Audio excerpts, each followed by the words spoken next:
تو خوب سمجھ لو، قرآن کریم نے ایک لفظ فرمایا ہے وَمَا الْحَيَاةُ الدُّنْيَا إِلَّا مَتَاعُ الْغُرُورِ۔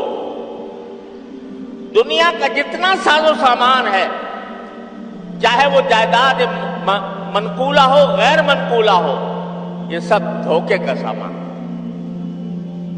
اور تم خود سوچ لو، جب تم بچے تھے، چھوٹے بچے تھے، تو تمہاری ساری کائنات کھلونوں میں منحصر۔ اگر کسی بچے سے اس کا کوئی کھلونا چھین کے لے جائے تو کیا سمجھے گا؟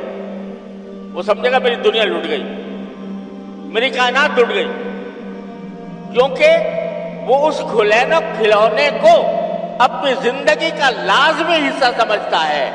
وہ سمجھتا ہے کہ بغیر کھلونے کے میں جی نہیں سکتا، لہذا اگر کوئی چھین کر لے جائے تو اس کو ایسا غم ہوتا ہے کہ بڑوں کو شاید جائیداد کھونے کا بھی اتنا غم نہ ہوتا، روئے گا، چلائے گا کہ فلاں لے گئے۔ جب تم بڑے ہو جاتے ہو اور اپنے بچپن کے قصے یاد کرتے ہو تو کیا ہوتا ہے؟ ہنسی آتی ہے کہ نہیں؟ کہ بھئی کس چیز پر ہم جھگڑتے تھے، چھوٹے چھوٹے کھلونوں کے اوپر جھگڑ رہے تھے، اور کوئی ہار گیا اور کوئی جیت گیا، اور جیتنے والا خوش ہو رہا ہے، مگن ہے، اور ہارنے والا جو ہے وہ رو رہا ہے کہ ہائے میں ہار گیا۔ تو اب بڑے ہو کر میرے والد ماجد رحمۃ اللہ علیہ خود اپنا قصہ سنایا کرتے تھے کہ پہلے زمانے میں ایک کھیل ہوتا تھا کہ جو سرکنڈے ہوتے ہیں، سرکنڈے وہ اس طرح کسی زینے پر ایک بچہ اپنا ڈالتا تھا، ایک دوسرا اپنا ڈالتا تھا، جس کا پہلے پہنچ گیا وہ جیت جاتا تھا، اور جیتنے کے نتیجے میں وہ دوسرے کا سرکنڈا قبضے میں کر لیتا تھا۔ تو حضرت والد صاحب فرماتے ہیں میں ایک مرتبہ بچپن میں میرے چچا زاد بھائی تھے، وہ مجھ سے بڑے تھے، ان کے ساتھ وہ سرکنڈوں کا کھیل کھیل رہا تھا۔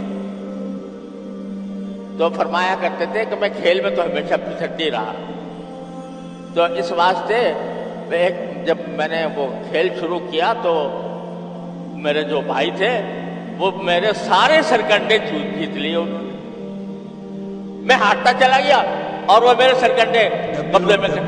فرماتے ہیں مجھے آج تک یاد ہے وہ غم اور صدمہ اس کا کہ میری کائنات لٹ گئی۔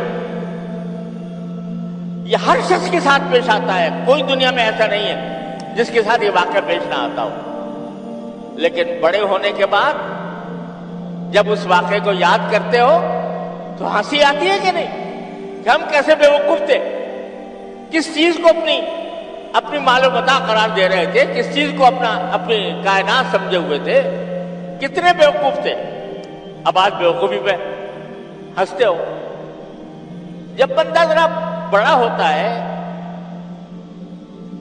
جوانی کے ابتدا میں اس کو زیب و زینت کا شوق ہوتا ہے